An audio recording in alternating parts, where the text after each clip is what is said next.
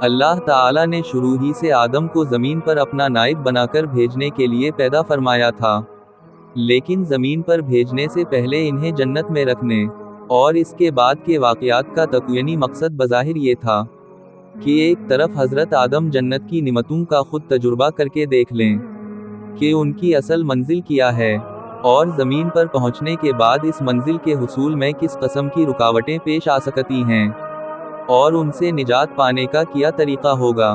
چونکہ فرشتوں کے مقابلے میں انسان کا امتیاز ہی یہ تھا کہ اس میں اچھائی اور برائی دونوں کی صلاحیت رکھی گئی تھی، اس لیے ضروری تھا کہ اسے زمین پر بھیجنے سے پہلے ایسے تجربے سے گزارا جائے۔